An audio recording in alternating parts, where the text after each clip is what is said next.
Good morning. Welcome to Sports Desk Live on Facebook. I'll stream on Facebook. I'm your host, Ed Nunez, and producer Lonnie Neal Head. Our special guest today is Highland Basketball Girls Coach Lonnie Neal. Coach, thanks so much for being with us. We sure appreciate it. Thank you for having me. I appreciate it. You know, Coach, you and I had a good talk last night, and you're a veteran of Albuquerque basketball here. And I wanted you to let the viewers know we're going to get into Highland basketball, what you think about starting again. Maybe the season starts in March, and we'll talk about that. We're not sure at this point. Nobody's Right. sure. To be honest with you, nobody's sure about the only thing about that is sure right now. And I hate to say this because people get upset, and I'm not trying to be negative. Is that pandemic is affected college sports, professional sports. It has affected. It stopped some things even on the professional level. So we'll get to that in a minute. But Coach, Okay. You spent 14 years as an assistant first to Larry Williams at Monzano, and Larry Williams, a very good friend of mine. You were boys assistant under Larry Williams, and then you coached under Mike Houston at El Dorado for many, many years before landing the job at Highland in 2016, I believe. Right. So talk a little bit about your background and coaching with Larry and Mike Houston, a veteran. Talk about that a little bit. Starting off with Mike at Del Norte, we spent 3 or 4 years there at Del Norte trying to get that ship righted. I spent a year under Larry Williams with the C team in JV, just learning, getting all the tutelage I can while I was here in the boys game. And then when Mike took over at El Dorado, coaching the girls, he contacted me, and it's funny, we had a great conversation about how the game was going to be played. I told him, I said, if you're going to walk the ball up the floor and not press, you probably need to get someone else. But I spent 14 years under him, being an assistant until I got the great call from our athletic director, John Barnhill, to start taking over at Highland High School, which has been a privilege. I'll tell you what, it's one thing I know about you, class act all the way. You and your wife and your family, I've known you for a long time.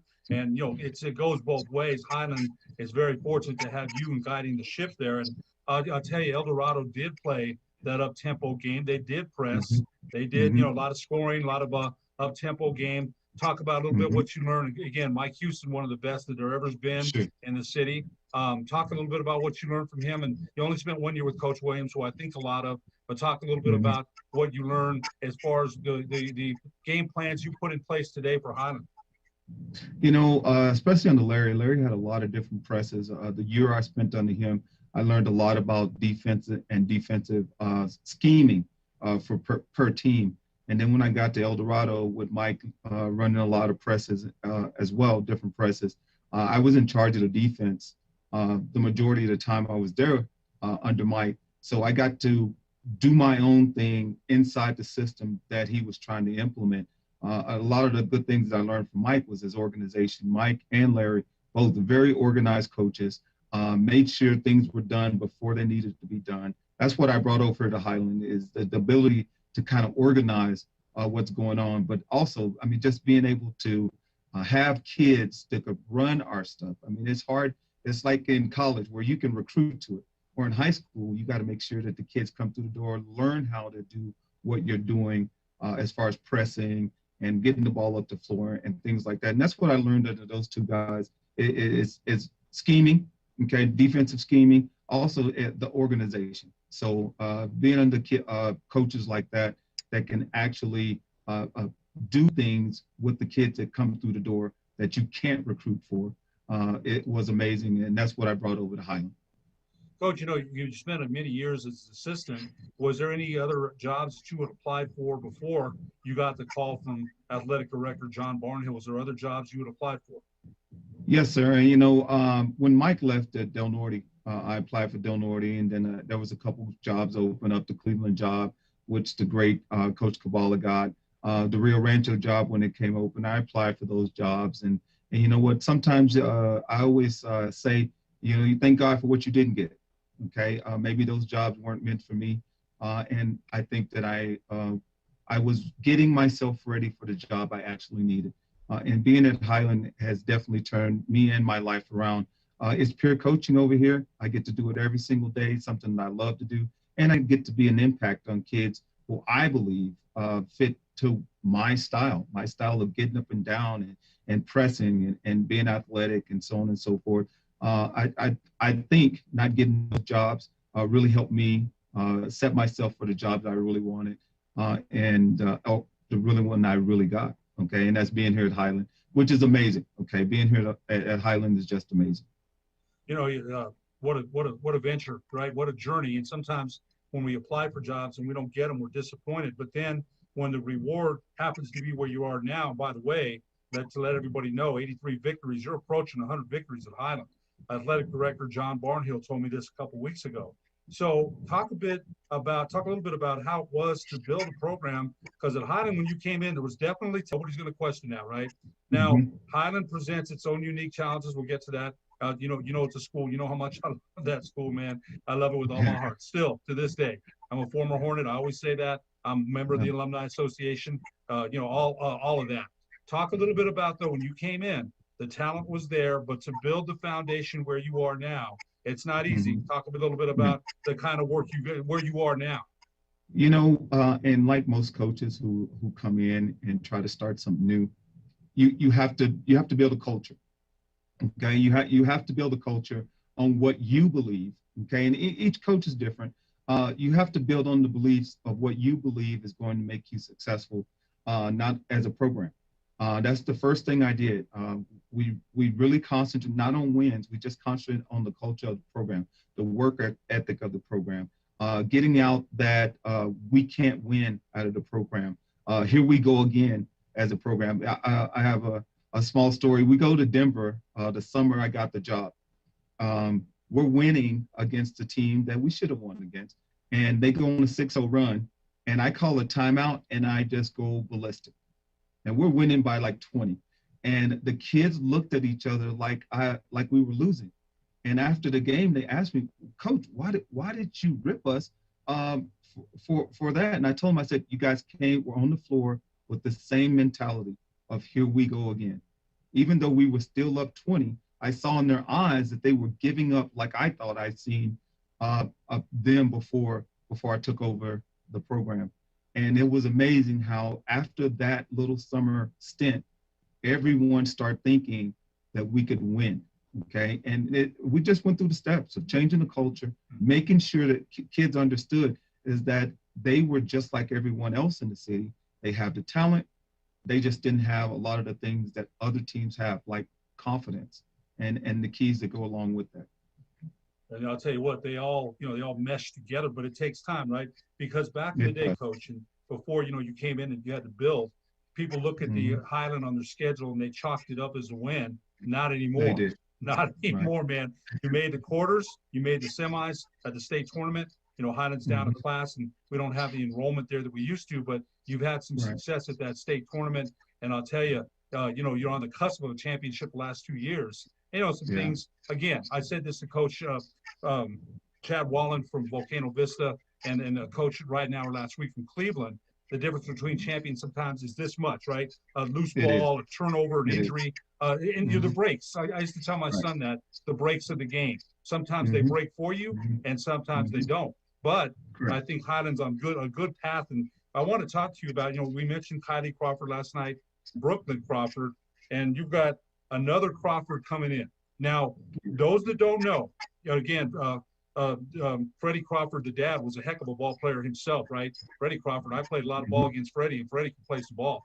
Now, a lot of people may forget this, and they may have forgot Willie Howard, the former great Lobo, was the grandfather of all three of them, of Kylie, Brooklyn, and named the one coming in as a freshman. Her name is Delaney. Delaney is coming in as a freshman. Talk a little bit about now. You said to me, Brooklyn was good. Kylie's signed with San Diego State. We know how good she is. Now you said Delaney may be the meanest of them all. Yeah, you know what? The biggest thing, and we talked about this, Ed, is having kids who are in your district stay in your district. That was the biggest thing. Getting Brooklyn to come to our school because she lived in our district was a big thing because, of course, that set the precedence for Kylie coming in here. And now Delaney has won a national championship already. She was part of, I believe it was the 12 and under or 11 under championship that went to Minnesota. and won a national AU championship. Now you guys know it's tons of different championships. There's the Nike AU championship. There's Adidas, and I believe they went and won the Adidas national championship. I may be spoken, but they went and won the national championship AAU. And Delaney is a legitimate 6'2". She has great soft hands, big soft hands. She has a Division I body already. She's strong in the upper body. She comes in. She's not as polished as far as ball handling as Kylie is, but man, she around the basket and she shoots behind the arc. She could be one of the better kids, not only in our state, but she could be better than her sister because she already comes in with just being a big raw kid that's already has some of the skills that you need to be at the next level. And we talked about that last night. I mean, she could be that major Division I kiddo like her sister. And she's amazing already. We're just trying to get her to go down the path of making sure she's a great student athlete as well. And of course, that's what the Highland does such a great job with Marco Harris and Justin Landis. There's so many great people that work at that school that make sure that student athlete, it's first, students first. That's all. That's been ingrained in my head by all the coaches at Highland. Talk a little bit about some of the other players on your team. We don't want to make it seem like it's just the Crawford show. Yeah. Talk a little bit about some other players on your team. Oh my God. We got a great point guard in Denise Ryan. She's a little water bug. She hasn't even scratched the surface of the skill and awesomeness that she can become. She's still kind of waiting for Kylie to take over. She's one of those kids who could take over a game as well. Desiree Bachicha, she's a senior. She's one of those kids that can play at 2 or 3 different positions. We have some juniors, Zariah Jackson, who's my center, who last year in a title game goes 6 for 6 and scores 12 of our 31, of course, off the passes from Kylie. We got some really great shooters with Aaliyah Navarez. We got some great kiddos who really work hard. Just amazing kids. Another one of our two more of our seniors, Kylie Crook, who's our shooter, who is one of our kids who really excelled on defense last year, and Alicia Trujillo, who really did a great job of, again, being a spot player. We got a lot of kids who play their role. That's another thing that's come with the culture of our program. They don't have to be stars. We actually call Alicia Robin because Kylie's Batman. Batman can do it all. He has that utility belt. He pulls out stuff. Well, Alicia is the Robin. She goes in there in the quarterfinal game against Milwaukee. She got 8 big rebounds. Okay. A kid who just does what she's supposed to do. She goes in and does her job, who has developed from, which hardly ever happens. She's gone from the C team all the way to our varsity. And it's like our 6th or 7th man. And that hardly ever happens in girls basketball, especially at Highland. But we got to take a break, Coach, and we'll get back to the rest of your team here in a second. We'll be back to the sports desk with head coach Lonnie Neal after these messages.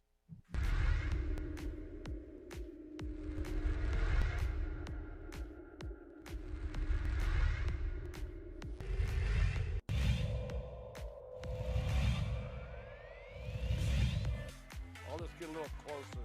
Oh, instead it's a gorgeous pass. Here's what he'll just shoot it. He's going to go all the way. He's going to fire at the buzzer, and he hits.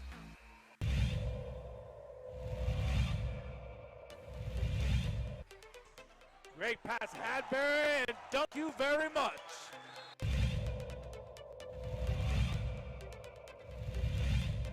Tie in the district. Inside, fly, Eagles.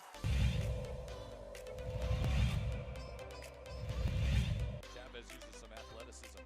And then Morris down low, able to finish.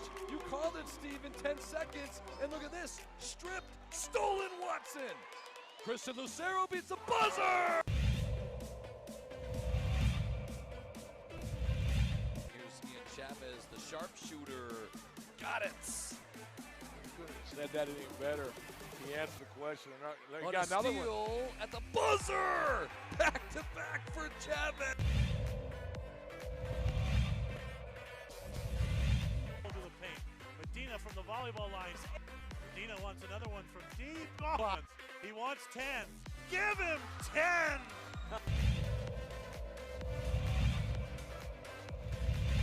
Lewis finds Watson. He's going to finish. One-handed slam.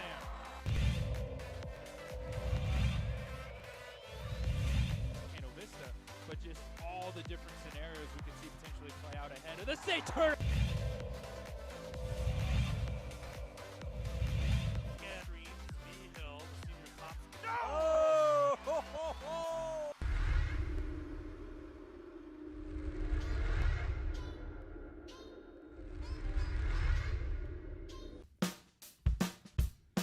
Well, I'm going to the frontier, walking to the cashier, order up a root beer and a number one. Cover it with green stuff, one scoop is not enough. Find a booth is real tough, back by the Duke. Meet my family, meet my friends in the quirkiest restaurant I have ever been. All of Albuquerque's favorite spot, it's the Frontier Restaurant. The Frontier Restaurant is a proud supporter of ProView Sports Network. Don't sacrifice quality and flavor when you're in a hurry. Golden Pride offers ribs, fried chicken, green and red chili breakfast burritos, and Frontier Cinnabons. 4 great locations, or visit us online at goldenpride@abq.com. Golden Pride Barbecue Chicken and Ribs, proud supporter of ProView Sports Network.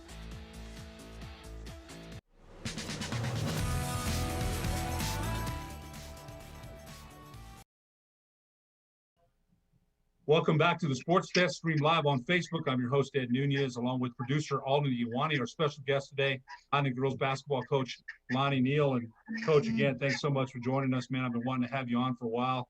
I've had Coach Woody on and Coach Lovato on, and I want to get some other Highland bait. I'm a Highland guy, so I'm gonna promote Highland, but all schools. We try to do that on the Sports Desk. And Coach, we talked about your team, and you made a quarter semifinal run. And you mentioned all the great players on your team. We happened to do your quarterfinal last year. My son and I, we did the game up at Highland last year, and some of the players you mentioned, they're still developing. Body wise, they're getting better. And again, that's a lot of coaching. And people don't understand the fundamental work, right? The passing, the dribbling, the shooting. When I went to camps back in the day with Coach Galasini and Coach Sanchez at St. Pius, and Coach Glenn Lucero at Highland, it was a lot of fundamentals, passing, circle, between your legs. And people, the kids don't want to do that anymore because, fundamentals are so important. If it wasn't for fundamentals, I couldn't have played. I wasn't the fastest, the guy that could jump the highest, but I had decent fundamentals. So I think the work that you put in with the kids, people don't see that, right? They don't understand that part. But Coach, I wanted to get to this. Now you're in pods of 5, right? Pods of 5. When you can practice. Now, talk a little bit about the challenge that is, because you can't really scrimmage. You can't do a lot of things. Talk about what Highland has been doing in pods of 5. Talk a little bit about the work you've been doing. It's been a challenge, Ed, and I've had to go back to quote unquote school and teach myself how to coach 4 kids, 5 kids at a time. And it's been a challenge. The biggest thing we've been doing is we call our daily 20. We've been doing our first 20 minutes of what you just talked about are just all fundamentals. We break down our dribbling. We go through dribbling drills, passing drills. We go through our defensive breakdown drills, which we haven't hit as much because kids don't like defense. So we want kids to show up for our pod. So we try to do things that are going to get them in. And ball handling and shooting is one of the things that kids really love to do. So we do just tons of that. Hopefully, the biggest thing that's going to come out of these pods is my kids are going to be able to not only be fundamentally more sound, but also be able to freaking shoot the ball. As you know, one of the biggest things in our semifinal game against Los Lunas, which is a great team, is we didn't score. We scored 30 points. And in a high school game, especially the way I try to coach and teach and play, it's just not enough points. We didn't shoot very well. We did have one shot at the end to actually win the game, being 32-30. We got the last shot of the game, wide open 3 on the wing with Kylie Crook. I I think if, again, after everything is said and done this year, I believe she makes that shot because all the time that we're putting in on the shooting. But I just think we're going to be overall, we're going to be more fundamentally sound. We're going to have kids who can actually handle the ball a lot better. In females basketball, I'm going to tell you right now, you can never have enough ball handlers. You keep your turnovers down, you shoot a decent percentage, and you handle the ball well. I think you always have a chance to win. But the pod system has been challenging to try, because kids gravitate to each other. It doesn't make a difference what you do when you tell them to stay over here, and you are over here in pod 2 and pod 3. You tell them you take a break, and all of a sudden pod 1 is trying to creep over to talk to their friend. So it's been challenging. We've been trying to, it's almost like a fight. Hey, stay over here. What are you guys doing? Get over there. So it's been a challenge. But it again, being at Highland and this situation has just taught me how to be a better coach. We have to do more creative things to try to teach the kids the same thing, the fundamental thing. And that's been a challenge. Yeah, I'll tell you what a moment when you mentioned Kylie Crook having a chance to win the game there, right? And Coach Zeller does such a great job in Los Lunas with defense. But being in there, Coach, with the chance to win, wow, right? And we go back in our minds, what ifs. I did as a coach. I hated losing. Losing stuck with me, man, right? It does. Right. We remember. I was the guy that couldn't forget it for 3 days, right? I'm still thinking about it, and that's just the way it is. Some people may not understand that, but again, you're right. Kylie Crook with another chance, man. So bury it next time, right? And through all the work you're doing. But I gotta ask you this. You mentioned now we're thinking, we don't know for sure. We're hoping to hear something, and it's the governor. It's not Sally Marquez, who's doing a great job with the NMAA. She has to go by what the governor's the governor rules and as far as the numbers, right? The infection numbers. Right. Now we're hoping to hear something soon about whether sports is going to go on or not. Now, your opinion going forward, Coach. Now, I said this before, there's no perfect model, even for states that have done it. And I keep hearing that. Well, this state did it, and they did. And if we want at least a conversation. I'm not one guy to sit there and say, just do it, because I understand some of the risks. I do. Right. So, again, there's no state that could say we did it with no outbreaks. It's happening professional. Michigan sports right now, shut down. New Mexico State was shut down for 28 days, played Western last night. They hadn't played in 28 days. So we're seeing this even at the pro level. So, Coach, your opinion going forward, what do you think? I mean, is there a chance that we're going to see high school sports? Yeah, you know what, Ed, I thank you for asking that and giving me an opportunity to put my 2 cents in it. I believe we're going to play. I don't know what it's going to look like, but I believe we're going to play. It may be, especially for my sport, I think it's going to be a skinny season where we're looking at basically just district and state. But I believe we're going to play. And I think the governor and Sally, they just have the hardest job in the world because they have to weigh the options of our kids, which need sports. I cannot tell you, and you know this, I'm preaching to the choir, how much these kids need sports. They need to be on their campuses. They need to have some type of routine that they're used to. And that's the biggest thing with this pandemic is it's thrown us out of our regular and our normal things that we normally do when school is supposed to be in. I mean, you think about now it's January, we're supposed to be deep starting district play, and we've already played basically 12 games. So now no games being played, don't know if we're going to get to play. But my opinion is that we want to make sure that we're safe, but I know our kids need to play. And it's going to be hard for whoever makes these decisions. And like you said, there's no perfect models. I've been following Texas. I've been following Arizona. I follow Colorado and what they're trying to do. I know Arizona stopped and then started back. I have a friend that coaches girls basketball down there. They stopped and then all of a sudden they started back because some type of lawsuit. But that's the biggest thing. I want to, if one of my kids got it, I don't know how I react because, they're just like my kids, my own kids. But the biggest thing is I want us to be safe, but I also know that my kids need to be in the gym. And I know most coaches think that way because not just because we want to play, but because this is part of the routine of life. This pandemic has really interrupted the routine of life. And I don't know how it's going to look. And I'm just like you. I don't know what the governor is going to do. I know Sally wants us to play, and I know most coaches do. And I want to see my kids. I got 4 seniors that deserve to play. They deserve the opportunity to have a senior year. But I don't know what that's going to look like. And I don't know if we're going to be able to do it. But my opinion is that I'd rather us be safe than sorry. But I want to play just like every other coach, and I'm competitive. I'm like you, Ed. You know, my daughters talk to me all the time. I don't let them win at Uno.